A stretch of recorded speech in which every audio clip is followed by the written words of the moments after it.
Hello everyone.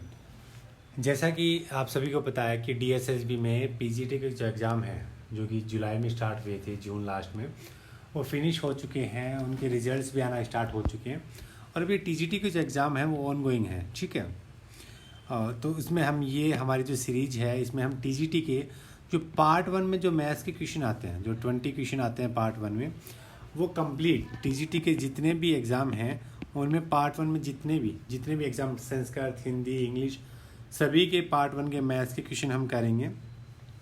और ये आपके आगे आने वाले टीजीटी के एग्ज़ाम या फिर जो आपका एनटीटी का जो एग्ज़ाम होना है या फिर जो मोस्ट अवेटेड है पीआरटी डीएसएसबी का, वो जो एग्ज़ाम है उसके लिए काफ़ी बेनिफिशियल होगा। ठीक है, तो हम स्टार्ट करते हैं। हमारा जो आज का लेक्चर है वो पार्ट 1 मैथ्स है, वो है आपका 5 सितंबर को जो आपका टीजीटी का एग्ज़ाम हुआ था थर्ड शिफ्ट का, है ना, उसके 20 क्वेश्चंस का हम यहाँ पे सॉल्यूशन कर रहे हैं। तो हमारे सामने देखो फर्स्ट क्वेश्चन है आपकी स्क्रीन पे, एक पाई चार्ट का क्वेश्चन है आपके सामने। ठीक है, line chart, pie chart, bar graph, काफ़ी सारे ग्राफ के क्वेश्चन आते हैं। मिनिमम 2 या 3 क्वेश्चन तो आते हैं और ईजी आते हैं, बस थोड़ा सा कैलकुलेटिव होते हैं। लेकिन यहाँ पे इस पेपर में जो भी पूछे वो बहुत ईजी पूछे। इसने कहा दिल्ली और चंडीगढ़ के छात्रों के बीच संख्या का अनुपात ज्ञात करें। तो अगर मैं दिल्ली की बात करूँ, देखो अगर मैंने यहाँ पे लिख लिया दिल्ली और चंडीगढ़, दिल्ली की बात करें तो 30 + 20 है ना, यानी कि 50 आपके हुए। देन चंडीगढ़ की बात करें, ये चंडीगढ़ 40 और 35, जब आप दोनों को प्लस करेंगे आपके पास आएगा 75। तो सिंपल से इन्हें कैंसिल आउट करते हैं। मैंने कैंसिल आउट किया 25 से। ठीक है, ये कैंसिल आउट होगा 25 2 और 25 3 जा 75। तो हमारा जो आंसर आएगा 2 आएगा 2:3, यानी कि option number 3। Got it. Second, again हमारे पास बार ग्राफ का ही एक सिंपल सा क्वेश्चन है। इसमें हमसे पूछता है क्या है कि उत्पाद ए, जो प्रोडक्ट ए है, उसकी औसत संख्या ज्ञात करें। ठीक है, तो इसके लिए हम सिंपल सा देखो ए को देखते हैं। ए आपका है ये वाला, तो मीन्स ये सारे नंबर्स हम देखेंगे। ठीक है, ये नंबर्स हम देखेंगे यहाँ पे। इन नंबर्स को हम क्या करते हैं, ऐड करते हैं। पहले मेरे पास जो नंबर है वो है देखो 550, देन सेकंड वाला है 650, 550, देन सेकंड है मेरे पास 525, थर्ड वाला हो गया 625, फोर्थ है 480। ठीक है, आप इन सबको क्या करते हैं, हम सम करते हैं, इनका ऐड करते हैं। ठीक है, जब इन सबको आप ऐड करेंगे तो आपके पास जो ऐड करने पे आएगा वो देखिए वो कुछ वो होगा आपका 2180। और आपको एवरेज पूछा है। ठीक है, एवरेज पूछा तो आप सिंपली किससे डिवाइड कर देंगे, 4 से। जब इस नंबर को 2180 को 4 से डिवाइड करेंगे तो आपके पास आएगा 545, यानी कि option number 3। Then third question है हमारा कि एक धनराशि 12.5 है ना, 12.5% की दर से चक्रवृद्धि ब्याज से 3 वर्षों में 10,935 हो जाती है। तो वही राशि 3 साल में 8% की दर से, उसके लिए हमें क्या करना है, साधारण ब्याज याद करना है। ठीक है, तो देखो इसमें हम दोनों चीज़ एक साथ फाइंड आउट कर ले हैं, वो राशि भी फाइंड आउट कर लेंगे कि क्या है और फिर हम सिंपल इंटरेस्ट भी फाइंड आउट कर लेते हैं। तो देखो चक्रवृद्धि ब्याज में कैसे हम चीज़ों को सोल्व करेंगे। ये है 12.5%। ठीक है, 12.5%। पहले मैं इसे करता हूँ सिंप्लीफाई। तो मैंने क्या 12.5% मतलब 1/8। तो 1/8 में देखो ये जो आपका 8 है ये आपका होता है प्रिंसिपल और ये 1 होता है आपका इंटरेस्ट। ठीक है, तो यहाँ से हम देखेंगे अमाउंट क्या हो जाएगा, अमाउंट हो जाएगा 9। ठीक है, यानी कि 8 अगर आपका प्रिंसिपल था तो अमाउंट क्या होगा 9। और ये प्रोसेस कब चलता है, 3 ईयर्स तक। फिर अगेन 8 का 9, अगेन 8 का 9। ठीक है, यानी कि जो आपके अगर आपके पास प्रिंसिपल होता 512, देन आपका जो अमाउंट है वो कितना हो जाता है 729। कुछ नहीं किया, सिंपल से इधर इन तीनों का मल्टीप्लाई कर दिया, इधर इन तीनों का मल्टीप्लाई कर दिया। अब हमसे ये पूछा है कि हमारी जो इनकम है वो है 10,935, हमारे हिसाब से होनी चाहिए 729, क्वेश्चन के हिसाब से है 10,935। तो यहाँ से मैंने वैल्यू निकाल ली, 1 की वैल्यू होगी 10,935 डिवाइड बाई 729। ठीक है, और मेरा जो प्रिंसिपल होगा, प्रिंसिपल कितना है 512, तो मेरे प्रिंसिपल की वैल्यू हो जाएगी यहाँ पे मल्टीप्लाई में 512। ठीक है। अब हमें फाइंड आउट क्या करना है, इंटरेस्ट फाइंड आउट करना है। तो इंटरेस्ट देखो सिंपल सा क्या होता है, इंटरेस्ट होगा आपका आई बराबर P into R into T by 100।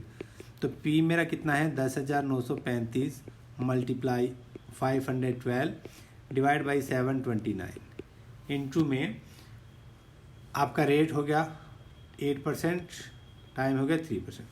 जब हम इन सारी कैलकुलेशन को, इन सबको हम सोल्व करेंगे सिंपल सा, तो हमारे पास जो फाइनली आंसर आएगा वो आएगा 1843.20। ठीक है, 1843.20, यानी कि ऑप्शन नंबर 4। अब चलते हैं नेक्स्ट क्वेश्चन की ओर। इसमें हमसे पूछा है कि एक बेईमान दूध वाला है, वो दूध को पानी डाल के पतला करता है और फिर जो पतला दूध है वो उस मूल्य पे बेचता है जो उस मूल्य से 25% अधिक है जिस पर उसने दूध खरीदा, और इस प्रोसेस में क्या होता है, उसे 75% का प्रॉफिट होता है। तो वो पूछता है वो पानी कितना मिलाता है। तो देखो कैसे इसका सॉल्यूशन फाइंड आउट करेंगे। मान लो मैंने जो प्राइस मानी इनिशियली, जो इनिशियल प्राइस है वो मैंने क्या मानी, वो मैंने कहा 100 रुपीज़ है। ठीक है, 100 रुपीज़ पर लीटर, और क्वांटिटी मान लेते हैं कि वो सिर्फ 1 लीटर ही दूध लेता है। ठीक है, अब इसने क्या कहा कि अब जो वो पानी मिला रहा है और पानी मिला के जो दूध बेचेगा वो 25% उसकी प्राइस एक्स्ट्रा है, और वो किससे है वो 25%, जिस पे उसने दूध खरीदा। तो दूध तो देखो इसने कितने पे खरीदा, दूध उसने खरीदा आपका 100 पे, यानी कि अब वो कितने पे बेचेगा। ठीक है, पहले यहाँ पे देख लेते हैं कि वो कितने पे खरीदता है। तो 100 मल्टीप्लाई 1, यानी कि वो 100 रुपीज़ में दूध खरीदता है। बेचता कितने हैं 125, और बेचेगा कितना 1 लीटर तो आपका दूध है, और हमने मान लिया कि x लीटर वो क्या मिलाता है, पानी। ठीक है, ये लीटर्स का सिंबल यूज कर रहा हूँ मैं यहाँ। ठीक है, और ये उसे कितने में बेचता है, इसने कहा इस प्रकार उसे कितना प्रॉफिट होता है 75%। किसका, ये देखो पहले 100 में बेच रहा था, अब उसे 75% प्रॉफिट हो रहा है। मतलब कितने का प्रॉफिट हो रहा है 75 रुपीज़ का, मतलब टोटल यहाँ पे कितना होगा 175। अब हमें क्या करना है, हमें यहाँ पे फाइंड आउट करनी है x की वैल्यू। ठीक है, तो मैंने क्या किया 1 + x, ये जो आपका मल्टीप्लाई में था 125। ठीक है, 125 जो आपका मल्टीप्लाई में था, ये इधर जाके क्या हो जाएगा डिवाइड में। तो मैंने यहाँ से लिखा इसको 175 डिवाइड 125। इसको मैं कैंसिल आउट करता हूँ, मेरे पास आता है 1.4। बट मुझे वैल्यू फाइंड आउट किसकी करनी है, मुझे वैल्यू फाइंड आउट करनी है x की। तो मैंने लिखा x = 0.4 लीटर। ठीक है, अब मेरे पास ऑप्शन है, वो देखो वो ऑप्शन सारे ml में है। तो मैंने इसको क्या किया, इसको मैंने ml में कन्वर्ट कर लिया, और ml में कन्वर्ट करने के लिए क्या करेंगे हम 1000 से मल्टीप्लाई।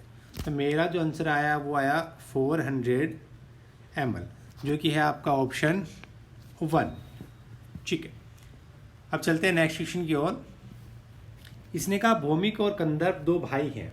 भौमिक है वो महिमा से 5 साल बड़ा है, और हमें जो रेशियो दे रखा है वो दे रखा है, देखो कंदर्प की आयु और महिमा की आयु, उनका रेशियो दे रखा है, और फिर ये भी बता रखा है कि 7 साल के बाद में कंदर्प 25 का होगा। तो भौमिक की आयु हमें फाइंड आउट करनी है। तो देखो सिंपल सा हम कैसे करेंगे, मैंने लिखा ये है आपका कंदर्प, है ना, और सेकंड है महिमा। रेशियो हमें दे रखा है 3:5। ठीक है, 3:5। तो मैंने माना कंदर्प की आयु कितनी है 3x और महिमा की 5x। अब हमें इन्फॉर्मेशन क्या है कि अगर कंदर्प की आयु में 7 साल है ना, 7 ईयर के बाद में कितनी हो जाएगी 25, यानी कि अगर वो 3x अभी है, इसमें मैं 7 ऐड कर दूं तो कितना आना चाहिए 25 आना चाहिए। क्वेश्चन यही तो कहता है कि 7 साल बाद में 25 हो जानी चाहिए। यहाँ से x की वैल्यू फाइंड आउट करते हैं, ये सब्ट्रैक्ट हो जाएगा, x की वैल्यू आई 6, है ना, यानी कि जो कंदर्प है उसकी एज कितनी हो जाएगी, उसकी एज हो जाएगी 18, और महिमा है उसकी हो जाएगी 30। लेकिन हमसे पूछा क्या है, हमसे बेटा पूछा है भौमिक की आयु, और भौमिक और महिमा में रिलेशन दे रखा है कि भौमिक है वो 5 साल बड़ा है। तो भौमिक कितना हो जाएगा 30, तो आपकी होगी किसकी, महिमा की। 5 साल बड़ा है मतलब 35 ईयर्स। तो ऑप्शन नंबर 2। देन चलते हैं 6th क्वेश्चन आपकी स्क्रीन पे कि 720 रुपये को XYZ में एक रेशियो में बांटा 3:4:5। जेड ने 20% अपने हिस्से में जो भी आया उसका 20% उसने खर्च कर दिया। तो अब जेड के पास कितने रुपए हैं? तो सिंपल सा है हमारे पास, मैंने कहा ये 3x/y/z और ये किस में बांटा 3:4:5 में। अब हमारे अकॉर्डिंग ये मैंने कहा 3x है, ये है 4x, ये है 5x, ठीक है। अगर मैं अपने अकॉर्डिंग देखूं तो टोटल मेरे पास कितना होना चाहिए, मैंने इन तीनों को क्या कर दिया, ऐड कर दिया। मेरे अकॉर्डिंग मनी होनी चाहिए 12x और क्वेश्चन के अकॉर्डिंग कितनी है 720। यहाँ से मैंने x की वैल्यू फाइंड आउट की 720 डिवाइड 12 इक्वल टू 60 रुपीज़। अब हमसे पूछा क्या z, तो z की वैल्यू क्या हो जाएगी 60 × 5, क्योंकि z का क्या है 5x। ये तो उसकी इनकम होगी, यानी कि उसकी इनकम कितनी होगी 300 रुपीज़। अब हमसे पूछा क्या है कि वो अपना 20% खर्च कर देता है, ठीक है। तो कितना बचता है, तो z है देखो टोटल 300, 20 खर्च कर दी तो कितना बचा 80%। और जब इस परसेंट के साइन को रिमूव करेंगे तो क्या करेंगे डिवाइड 100, तो 8 3 जा 24, ठीक है। और 2 0 से 2 0 कैंसिल आउट हुए और इसके साथ में 1 0 ये 80 वाला, तो 240 रुपीज़, यानी कि ऑप्शन नंबर 4, ठीक है, ऑप्शन नंबर 4। तो काफ़ी इजी सा पेपर आया है, सिंपल से क्वेश्चंस हैं इसमें। अब चलते हैं 7th क्वेश्चन पे, इसका हम सॉल्यूशन देखते हैं। इसने कहा 1400 पुरुषों के पास एक मंदिर में 30 दिनों के लिए भोजन है, 5 दिन बाद में 400 आदमी छोड़ देते हैं मंदिर, तो खाना कितने दिन चलेगा? तो हम क्या मानते हैं कि मान लो एक आदमी एक दिन में एक रोटी खाता है, ठीक है, एक आदमी एक दिन में एक रोटी खाता है। तो पहले तो हम देख लेते हैं टोटल इनके पास कितना खाना है। तो टोटल क्या होगा 1400 पुरुष हैं, 30 दिन तक कितनी रोटी हैं इनके पास टोटल 42,000, ठीक है 42,000। इसने कहा 5 दिन के बाद में आदमी छोड़ देते हैं, यानी कि ये 1400 आदमी है, ये 5 दिन तो भोजन करते हैं।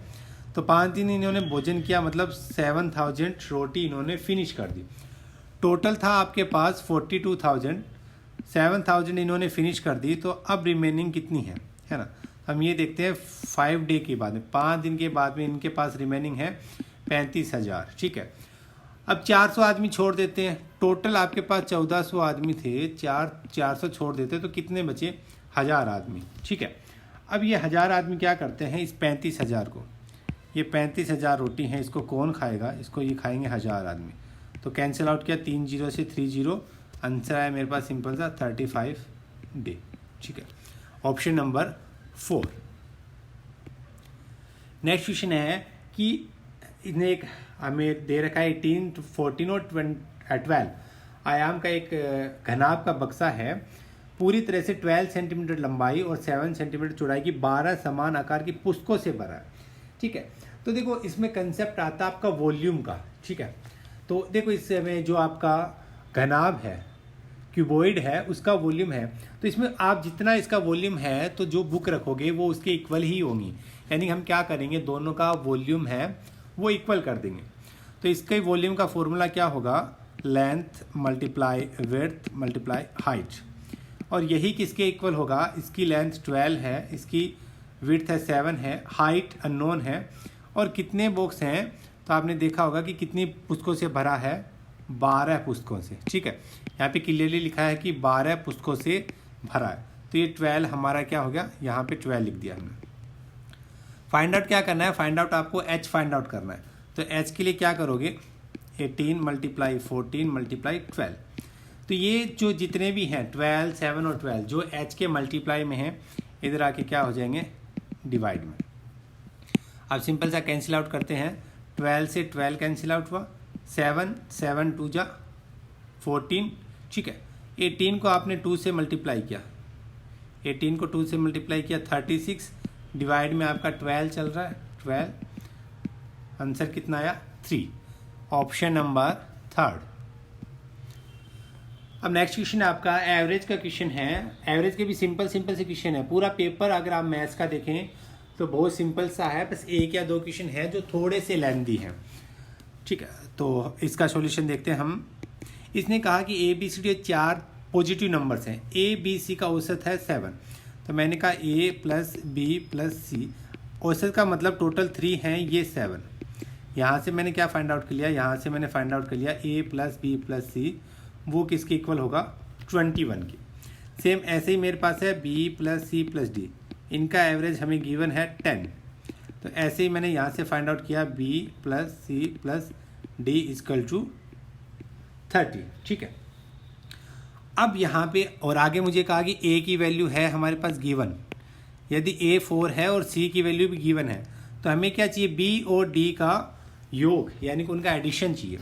तो अगर मैं इक्वेशन 1 और इक्वेशन 2, अगर इक्वेशन 2 में से इक्वेशन 1 को सब्ट्रैक्ट कर दें, ठीक है, तो क्या हो जाएगा, बी से बी कैंसिल आउट हो जाएगा, सी से सी कैंसिल आउट हो जाएगा। मेरे पास क्या बचेगा, मेरे पास बचेगा डी माइनस ए। 30 में से जब 21 सब्ट्रैक्ट होंगे 9, ठीक है, और यहाँ से ऊपर गिवन है, देखो ए की वैल्यू 4 है तो डी की वैल्यू क्या हो जाएगी 9 प्लस ए, और ए की वैल्यू हमें गिवन है तो मैंने कहा 9 प्लस 4 इज इक्वल टू 13। ठीक है, ए की वैल्यू गिवन है, हमने 13 रख दी। अब हमारे पास डी की वैल्यू यहाँ से पता चली 13 है, सी की वैल्यू हमारे पास क्वेश्चन में लिखा है 10 है। अगर सी और डी की वैल्यू इक्वेशन 2 में रखेंगे तो वहाँ से बी की वैल्यू मिल जाएगी, तो मैंने लिखा बी प्लस सी की वैल्यू कितनी है 10, डी की वैल्यू 13 इजकल टू 30। यहाँ से अगर आप बी की वैल्यू फाइंड आउट करेंगे तो आपकी बी की वैल्यू आ जाएगी 7। अब क्वेश्चन में आपसे ये पूछा है आपको फाइंड आउट क्या करना है, बी और डी इनका एडिशन, तो 13 और 7 इनका एडिशन पूछा है तो कितना होगा 20, तो ऑप्शन फर्स्ट आपका मैच हो जाएगा। ठीक है, इसके बाद हम चलते हैं नेक्स्ट क्वेश्चन पे। इसने कहा वर्त की त्रिज्या ज्ञात करें जिसकी परिधि क्रमशः 4.2 और 3.5 सेंटीमीटर त्रिज्या की दो वर्तियों की परिधियों के योग के बराबर है। ठीक है, तो क्वेश्चन को आप ध्यान से समझना। अगर मान लो इसकी रेडियस मैं मानूं कैपिटल आर, इनकी रेडियस मान लो R1 और R2, तो इसने क्या कहा, इसने कहा 2 पाई आर, ये किसके इक्वल है 2 पाई R1 प्लस 2 पाई R2। ठीक है, लैंग्वेज को हमने मैथमेटिकल फॉर्म में लिख लिया। ठीक, अब मैं क्या करता हूँ, दोनों में से 2 पाई कॉमन है, मैंने 2 पाई कॉमन लिया, R1 प्लस R2। ठीक है, यहाँ पे आप 2 पाई से 2 पाई कैंसिल आउट कर दीजिए, तो R की वैल्यू क्या आ जाएगी R1 प्लस R2, और R1 R2 आपको गिवन है 4.2 प्लस 3.5, सिंपल सा आप ऐड करोगे आपके पास आएगा 7.7 सेंटीमीटर, यानी कि ऑप्शन नंबर सेकंड है वो आपका मैच हो जाएगा। देन चलते हैं क्वेश्चन नंबर 11 पे। ठीक है, इसका हम सॉल्यूशन देखते हैं, थोड़ा सा हल्का सा इसमें ट्रिकी सॉल्यूशन है बेटा, ध्यान से देखना थोड़ा आप। इसमें कहा कि x, y और z इनका हमें रेशियो दिया 2:3:8, तो मैंने क्या मान लिया 200, 300, 800, ताकि थोड़ी कैलकुलेशन है वो इजी हो जाए। अब इसने क्या कहा कि 6 महीने के बाद x ने मूल राशि का आधा निवेश किया, y ने समान राशि का निवेश किया और z ने मूल निवेश का 3/4 हिस्सा निकाल लिया। ठीक है, इसका मतलब 6 महीने के बाद में ये सारी चीज़ें हुई हैं। ठीक है, 6 महीने के बाद में हुई है ये सब चीज़ें। तो पहले हम देखते हैं 6 महीने तक क्या हुआ। 6 महीने तक ये जो x था इसने अपने 200 रुपये यूज किए। ठीक है, y था इसने अपने 300 रुपये यूज किए और z था इसने अपने 800 रुपये यूज किए। ये तो हुआ 6 महीने का काम। अब 6 महीने के बाद में क्या हुआ, इसने कहा 6 महीने के बाद में x ने अपनी मूल राशि का आधा निवेश किया, तो मूल राशि कितनी थी 200, इसने कहा इसका हाफ निकाला तो हमने 100 कर दिया, तो इसने 100 और ऐड कर दिए, यानी कि पहले जो ये 200 कर रहा था अब ये 100 और कर रहा है, यानी कि प्लस ये क्या कर रहा है 300 यूज कर रहा है, और कब तक 6 मंथ तक। ठीक है, इसने कहा y ने समान राशि का निवेश किया, मतलब 300 पहले थे 300 और ऐड कर दिए, टोटल क्या कर दिए 600, तो वो 600 रुपीज़ कब तक यूज करेगा, अगेन लास्ट के 6 मंथ यानी जुलाई से दिसंबर।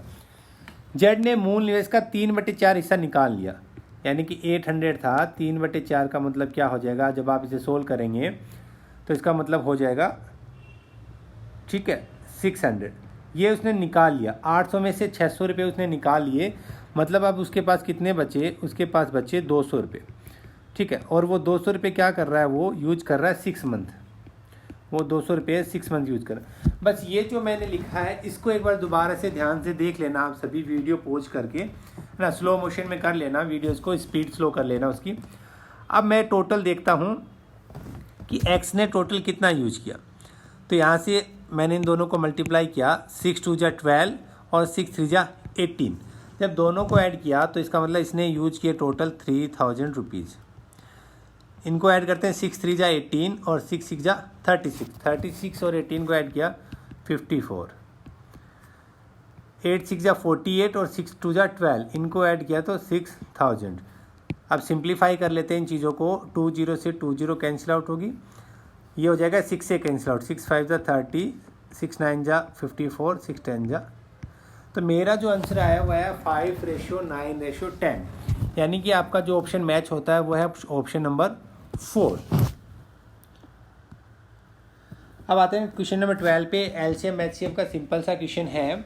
इसने का दो संख्याओं का योग है वो है 69, ठीक है, और एलसीएम और एचसीएफ गिवन है। तो देखो जो कोई भी नंबर होता है उसमें आपका हमेशा एचसीएफ है वो ऑलरेडी इन्वॉल्व होता है। मीन्स हमने जो नंबर माने वो माने 3A और 3B, ठीक है, क्योंकि इसने कहा इसका जो एचसीएफ है वो कितना है, 3 है, ठीक है। तो हमारे नंबर 3A और 3B माने। इसने कहा संख्याओं का योग है वो है 69, यानी कि 3A प्लस 3B ये कितना होना चाहिए, 69। यहाँ से मैंने क्या फाइंड आउट किया, A प्लस B है वो किसके इक्वल हो जाएगा, 23 के, ठीक है।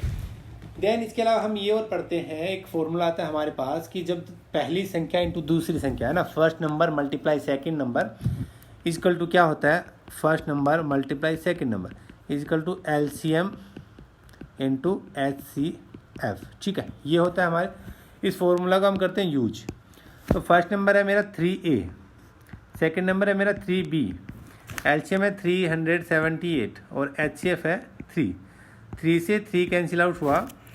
ए बी का मल्टीप्लाई क्या होगा, जब इस 3 को इससे कैंसिल आउट करूँगा मेरे पास आएगा 126। अब हमें क्या करना है, हमें ऐसे दो नंबर, ऐसे दो पेयर्स फाइंड आउट करने हैं जिनको जब आप ऐड करो तो आपके पास कितना आना चाहिए, 23, और मल्टीप्लाई करने पे क्या आना चाहिए, 126, ठीक है। तो हम सिंपल सा इसके फैक्टर कर लेते हैं। तो ए और बी हमारे पास क्या आ जाएंगे, 14 और 9। 14 और 9 को देखो जब आप मल्टीप्लाई करोगे तो 126 और जब ऐड करोगे तो 23, ठीक है। तो यहाँ से ए और बी फाइंड आउट हुआ है, लेकिन इसने हमसे ए और बी नहीं पूछा, इसने पूछा ठीक है, ठीक। अब लेकिन हमारे पास हमारा जो नंबर था वो क्या था, वो था 3A और 3B, है ना, सिर्फ ए और बी फाइंड आउट हुआ है। तो मेरा ओरिजिनल नंबर क्या था, 3A, यानी कि 14 मल्टीप्लाई 3। तो पहला नंबर मेरे पास 42 हो गया, और 3B का मतलब क्या हुआ, 9 मल्टीप्लाई 3, मतलब सेकंड नंबर 27। तो मेरे जो नंबर हुए वो हुआ 27 एंड 42। लेकिन इसने नंबर नहीं पूछे, इसने क्या पूछा, उनका डिफरेंस पूछा है, ठीक है। यानी कि हम दोनों को क्या कर देते हैं, सब्ट्रैक्ट। 42 में से 27 सब्ट्रैक्ट करेंगे, हमारे पास क्या आएगा, 15। यानी कि ऑप्शन की बात करें तो ऑप्शन नंबर 3, है ना, थर्ड ऑप्शन आपका सही हो जाएगा। देन अगेन एक चार्ट का क्वेश्चन हमारे पास, सबसे ईजीएस्ट क्वेश्चन है। इसने पूछा कंप्यूटर विज्ञान और इलेक्ट्रॉनिक शाखा के छात्रों की संख्या में अंतर क्या है।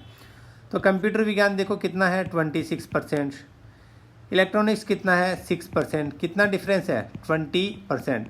ये तो आप परसेंटेज में। अब अगर नंबर में देखें तो टोटल कितना है, टोटल आपका 13,000, इसका 20% आप फाइंड आउट करेंगे, ठीक है। तो 0 से 0, 20 से 20 कैंसिल आउट कर दो, 13 को 2 से किया 26, 1 और 1, ये 20 यहाँ चिपका दी।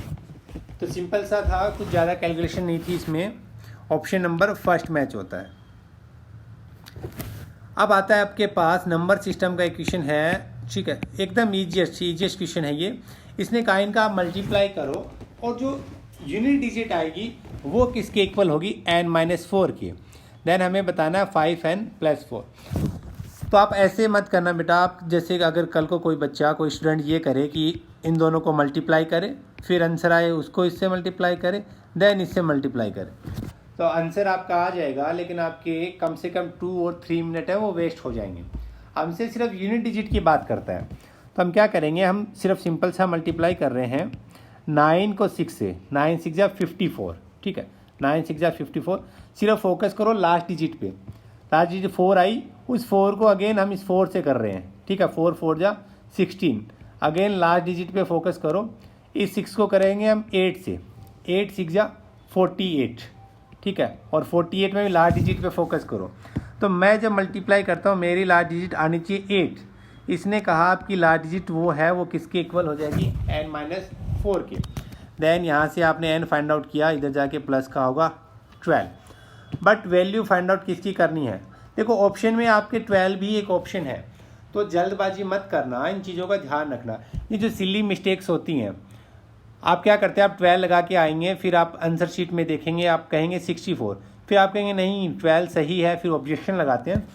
तो आप इन चीज़ों को देखिए, इसने n की वैल्यू नहीं पूछी, इसने पूछा है 5n + 4, तो 5n की वैल्यू कितनी होगी, 12 + 4, इसको मल्टीप्लाई किया 64 ऐड किया 64, ऑप्शन नंबर 3। अब ये आपका क्वेश्चन नंबर 15, समझा देता हूँ मैं कैसे होगा बस, लेकिन एग्ज़ाम में आपके लिए यही सजेशन रहेगा कि आप इस क्वेश्चन को स्किप कर दीजिएगा, है ना। बेसिक से करेंगे, काफ़ी टाइम लगेगा, लेकिन हम वीडियो बना रहे हैं तो हम इसको समझा देंगे, लेकिन जो मेरे जो सजेशन है वो आपसे यही होगा कि आप इसको स्किप कर दीजिएगा, ठीक है। अभी आप समझ लीजिए कि सॉल्यूशन है वो कैसे होगा। इसने कहा 3 बर्तन हैं, ठीक है, क्वेश्चन पूरा क्वेश्चन रीड नहीं कर रहे, हम जो काम की चीज़ें हैं डायरेक्ट वही करते हैं, ठीक है, पूरे क्वेश्चन को रीड करके टाइम वेस्ट नहीं करेंगे। इसने कहा बी का जो काम की चीज़, हमने कहा बी का जो रेशियो है वो है 1:3, ठीक है, और नीचे लिखा है कि बी की आयतन है वो 20 लीटर है, यानी कि मैंने माना x और 3x, तो मेरे अकॉर्डिंग क्या होना चाहिए, x + 3x, और वो किसके इक्वल होना चाहिए, 20 लीटर के, यानी कि 4x है वो 20 लीटर के है, यहाँ से x की वैल्यू क्या आई, 5 लीटर, ठीक है, 5 लीटर। अब मैं इस x की वैल्यू को रख देता हूँ b के लिए, तो b में जो दूध हो जाएगा, यानी कि जो मिल्क और वाटर है वो कितना कितना हो जाएगा, 5 और 15, ठीक है, मिल्क हो जाएगा वो आपका 5 लीटर, वाटर हो जाएगा आपका 15 लीटर।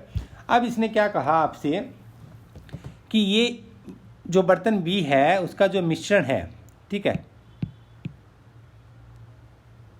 बर्तन बी का जो मिश्रण है वो क्या करता है, वो ए में मिलाता है, और जिसकी वजह से क्या हो जाता है, दूध और पानी का जो रेशियो है वो 1:2 हो जाता है।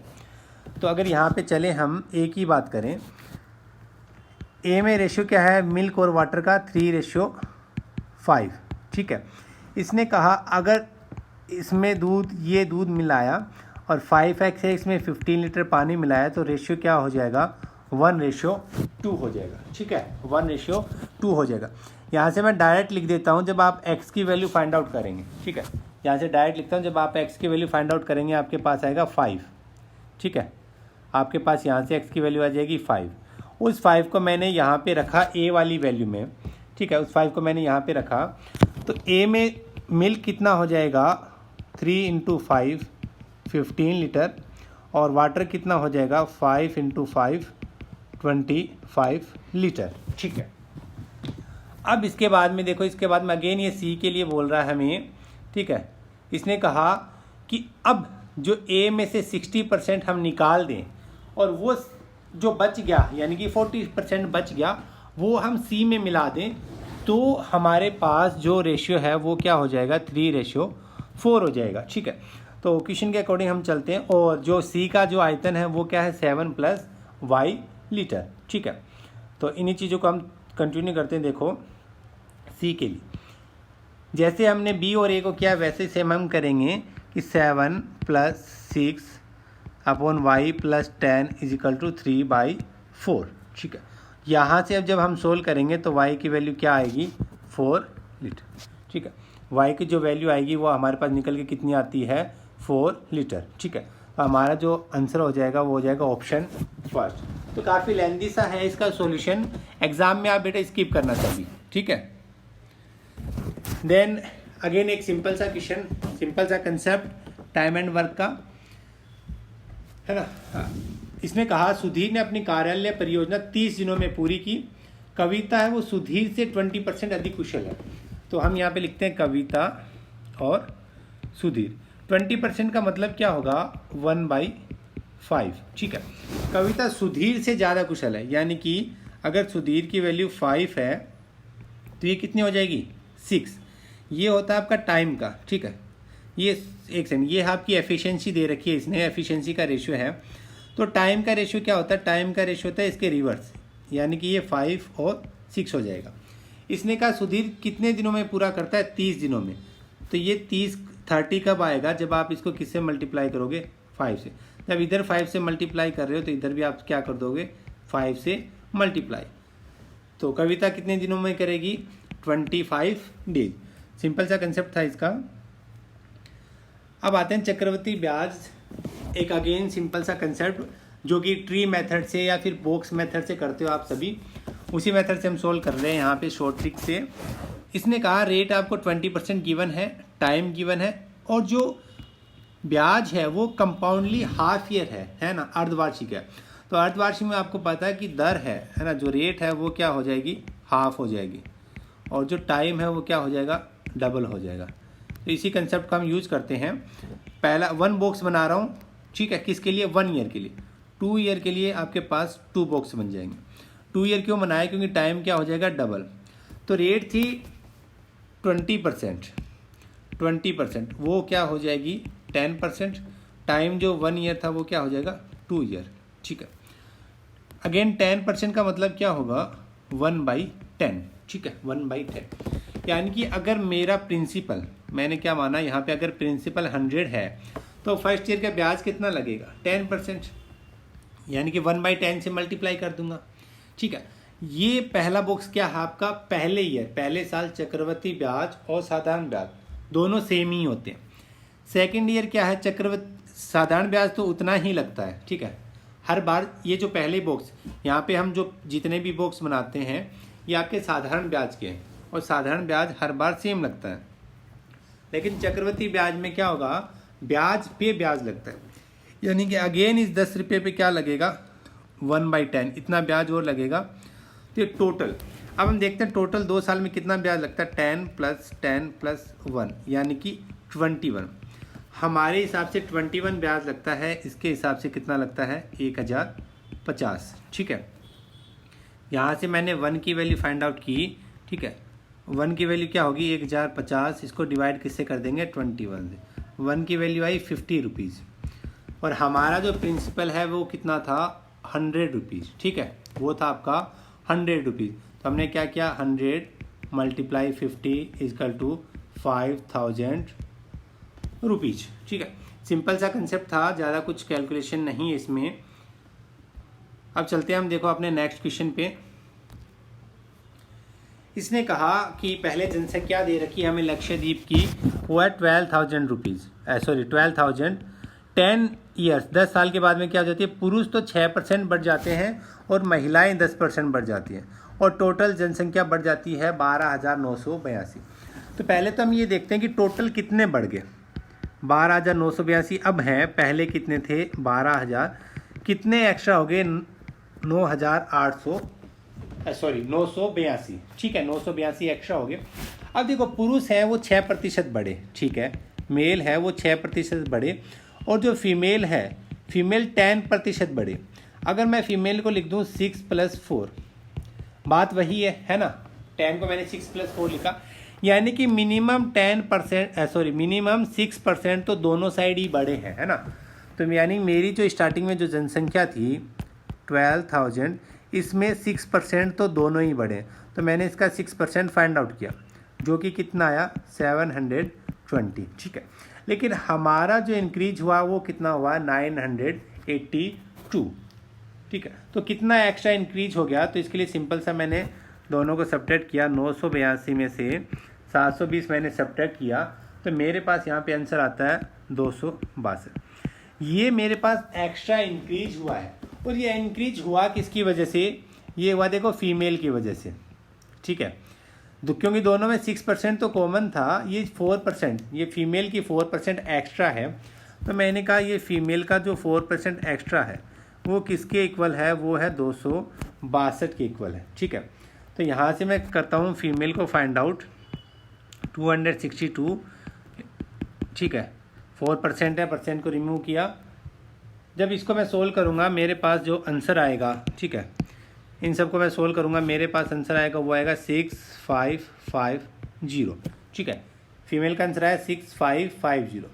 ऑप्शन मैच करते हैं, फीमेल के साथ सिर्फ एक ही ऑप्शन मैच होता है 6550। अब हमें मेल को मैच करने की ज़रूरत नहीं है। ठीक है, यहाँ से ये सब्ट्रैक्ट करने की ज़रूरत नहीं है कि आप 12,000 में से और ये सब्ट्रैक्ट करके देखो कि मेल कितने हैं, नहीं, सिर्फ एक ही ऑप्शन में फीमेल मैच हो रहा है, तो यही ऑप्शन हो जाएगा हमारा। अब आज के वीडियो का लास्ट क्वेश्चन। ठीक है, इसने कहा एक रेलगाड़ी, आपका टाइम डिस्टेंस का क्वेश्चन है, एक रेलगाड़ी 12 मिनट में 30 किलोमीटर की डिस्टेंस तय करती है, फिर 10 किलोमीटर पर और उसकी स्पीड में इंक्रीजमेंट कर दिया जाता है, तो अब बताओ कितना टाइम लगेगा। तो पहले तो मैंने क्या किया, पहले मैंने इसकी स्पीड फाइंड आउट की। मैंने कहा 12 मिनट में कहाँ जाती है, 30 किलोमीटर, तो मैंने कहा 60 मिनट में कितनी जाएगी। ठीक है, क्योंकि हम क्या कर रहे हैं, स्पीड को फाइंड आउट कर रहे हैं किलोमीटर पर आवर में, है ना, किलोमीटर पर आवर में। तो क्या किया, 12 से 60 आया, तो क्या किया मैंने 5 से मल्टीप्लाई किया, मतलब इधर भी 5 से मल्टीप्लाई, यानी कि उसकी स्पीड क्या है 150 किलोमीटर पर आवर, ये उसकी स्पीड है। ठीक है, अब उसने कहा कि उसकी स्पीड में 10 किलोमीटर पर आवर की इंक्रीजमेंट हो गया, यानी कि जो 150 थी पहले वो अब कितनी होगी 160 किलोमीटर पर आवर। ठीक है, अब हमसे क्या कहता है कि अब उसे कितना टाइम लगेगा, है ना, अब उसे कितना टाइम लगेगा। तो देखो 160 किलोमीटर पर आवर का मतलब क्या होगा, इसका मतलब होता है कि वो 60 मिनट में कितना जाती है 160 किलोमीटर।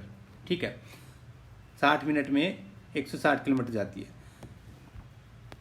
हमें फाइंड आउट क्या करना है, हमें ये देखना कि 30 किलोमीटर जब वो जाएगी तो कितना टाइम लगेगा, है ना। ठीक है, 30 किलोमीटर हो जाएगी तो हमें कितना टाइम लगेगा। तो मैंने कहा जब वो 160 किलोमीटर जाती है तो उसे टाइम लगता है 60 मिनट। अगर वो 1 किलोमीटर जाएगी तो 60/160, और जब वो 30 किलोमीटर जाएगी तो ये कुछ हमारी होगी। अब हम इनको सिंपल सा सोल्व करते हैं। 0 से हमने 0 कैंसिल आउट किया, इन दोनों का मल्टीप्लाई किया 180/16, है ना, 180/16। अगर आप इसको डायरेक्ट डिवाइड करेंगे तो 11 टाइम्स तक कंप्लीट डिवाइड होगा, क्योंकि 16 × 11 आपका क्या होता है 176। थोड़ी सी कैलकुलेशन स्पीड बढ़ाने के लिए आपको टेबल्स लर्न करनी पड़ेंगी, है ना।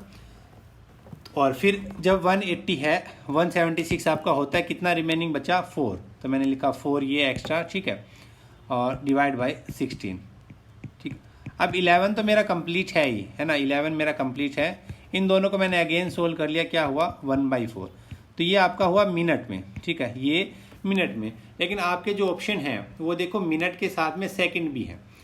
तो मैं क्या करता हूँ, ये जो मेरा पास अलग से 1/4 है, ये 1/4 जो मिनट है सेकंड में करने के लिए इसको क्या करूँगा 60 से मल्टीप्लाई, कैंसिल आउट हुआ 15 सेकंड। तो फाइनल जो आंसर आया हुआ है 11 मिनट 15 सेकंड। ठीक है, तो ऑप्शन की बात करें तो ये देखिए ऑप्शन नंबर कौन सा हो जाएगा आपका, ऑप्शन नंबर हो जाएगा फर्स्ट। ठीक है, तो ये आपके 5 सितंबर को जो थर्ड शिफ्ट थी उसके सॉल्यूशन थे। आई होप आप सबको सॉल्यूशन ठीक लगे होंगे। कुछ क्वेश्चन थे जिन्हें हमने बेसिक से ही किया और कुछ में शॉर्ट ट्रिक्स यूज़ की। ठीक है, ये आपको डिसाइड करना है कि कौन से क्वेश्चन को अटैम्प्ट करना है, कौन से को स्किप करना है। ठीक है, और इसके अलावा जितने भी हमारे पास टीजीटी के एग्ज़ाम हुए उनसे रिलेटेड वीडियोस जल्द ही आपको, है ना, हमारे चैनल पे प्रोवाइड कर दिए जाएंगे। और गिव योर वैल्यूबल फीडबैक, है ना, आप अपना फीडबैक दें कि कहाँ पे कुछ गलती हुई, कुछ सुधार की आवश्यकता है तो ज़रूर बताएं। ओके, तो अपने लेक्चर को यहीं पे फिनिश करते हैं।